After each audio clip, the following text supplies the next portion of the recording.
بسم الله الرحمن الرحيم اللهم صل على سيدنا محمد صلى الله عليه وسلم waxaan halkan uga mahadnaqayaa wasiir ku-xigeenka Ilaahay baan marka hore u mahadnaqayaa waxaan Ilaahay ka baryaynaa Ilaahay inuu khayr iyo barwaaqo ina siiyo wixii xunna Allah inaga reebo wixii Allah ina farayna aynu dad ku toosan oo yeela aynu noqono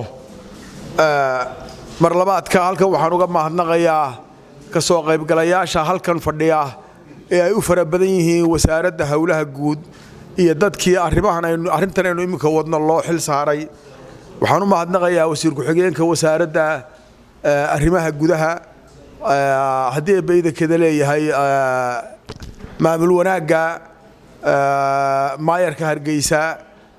taliska booliska waaxda dhismaha iyo wixii la xidhiidha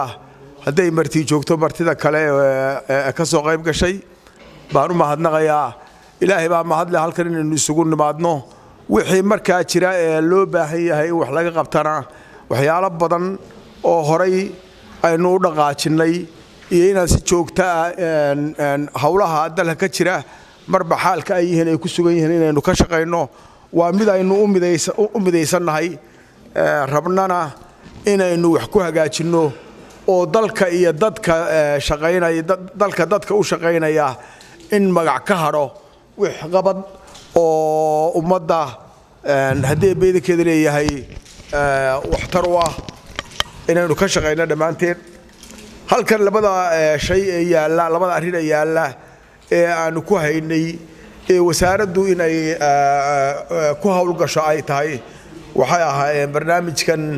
call center-ka ama xog reebka oo la idin sharxay oo number 1 laga soo sheegayo wixii dalka iyo dadka dhisme dhul arrin ku saabsan laga soo gudbinayo taasoo shaqo joogto ah oo 8 saacadood leh imika wixii ka bilaabma oo ah xog reeb numberkiisuna yahay 9559 ka ama 955 afsoo ingiriisi u baan hadii goor wax walba ku akhrinaaye 9559 lambarka isticmaalkiisa oo ah arrimaha dhulka guryaha wax kasta wixii la xidhiidha iyo kormeerka afarta waaxood magaalada Hargeysa iyadoo gobolladoo dhan loo qaybin doono sida maapka halkan ku sawiran ee aad aragtaa sheegayo aanu u sameynay shaqaale u gaara oo hawlaha qabta sidii uu faahfaahinayay agaasimaha guud ee wasaaradda hawlaha guud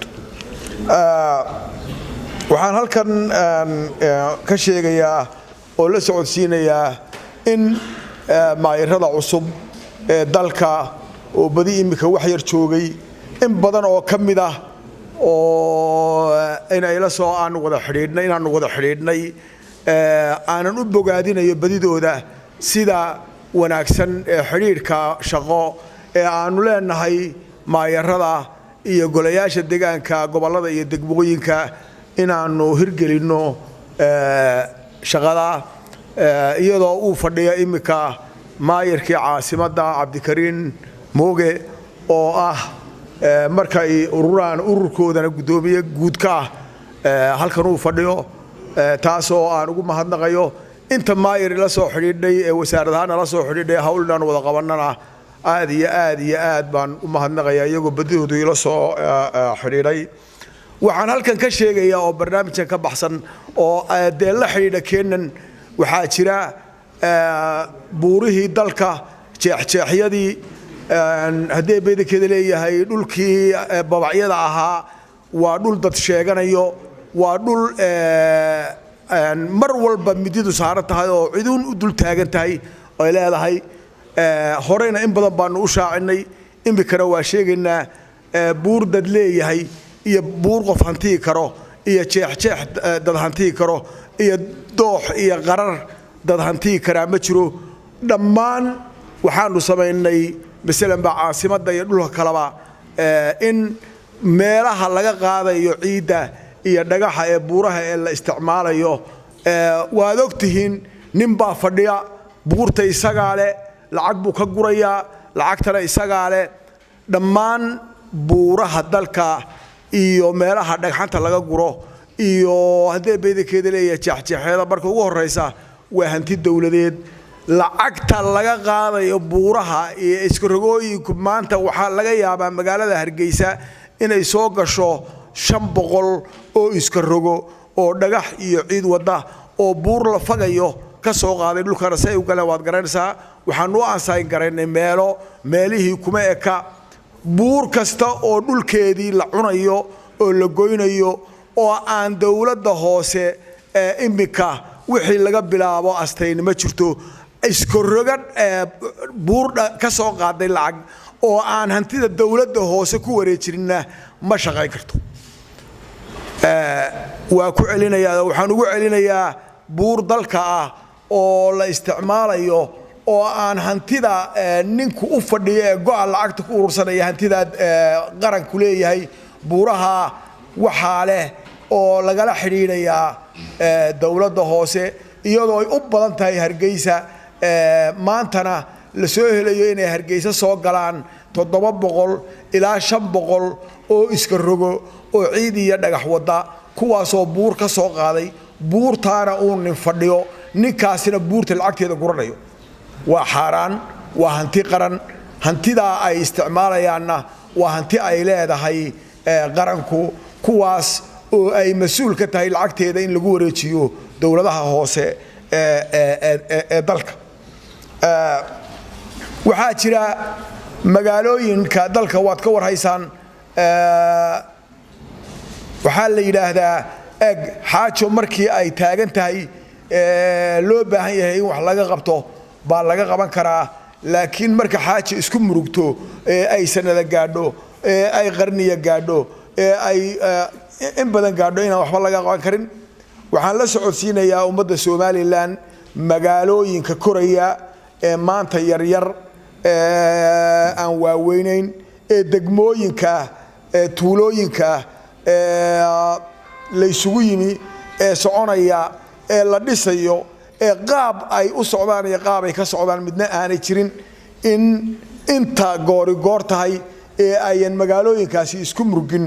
in loo sameeyo balaano magaalada dhismaheeda qaabilsan oo hadda dadku soo fahmayaan oo ah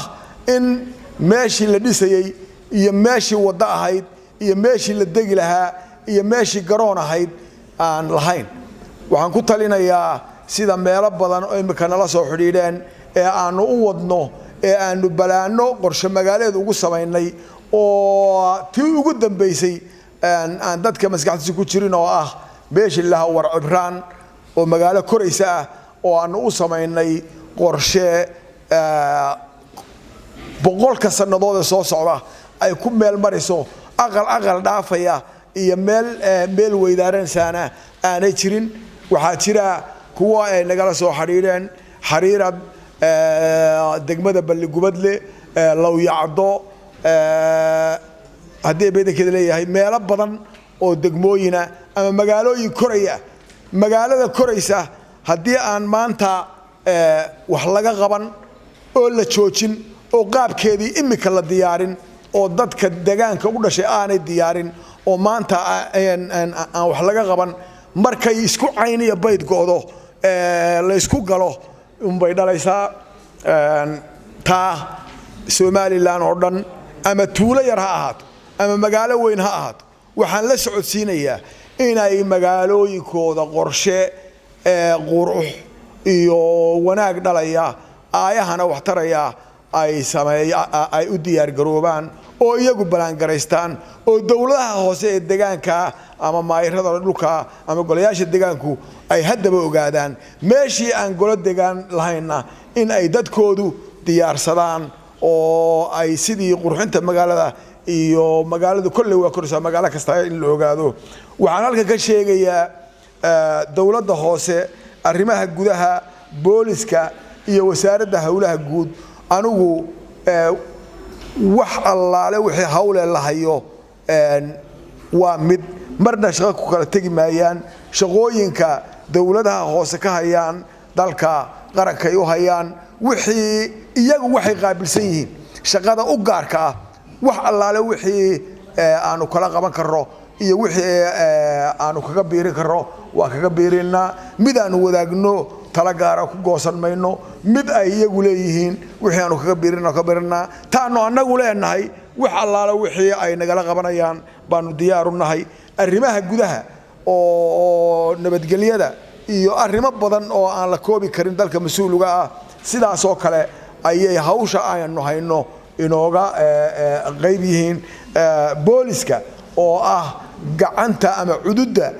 hawl kasta oo aynu qabanayno sidaas oo kale ayay leeyihiin oo aan dhammaantood u mahadnaqayo maayarka aan ka bilaabo maayarka Hargeysa oo haddayna la fadhiya oo aan u mahadnaqayo taliyaha ciidanka booliska iyo ciidankiisa oo aan u mahadnaqayo wasiirka wasaaradda arrimaha gudaha wasiir ku-xigeenka wasaaradda arrimaha gudaha iyo dhammaan inta hawlaha wada xidhiidhaya shaqaalaha wasaaradda hawlaha guud dhammaantiin waan idin mahadnaqayaa insha Allah biidnillaahi kariim in aynu hawl wada qabanno oo wada hirgelino oo danta guud raacno ayaan kula talinayaa dhammaantiinba. Wassalaamu calaykum waraxmatullaahi wabarakaatuh.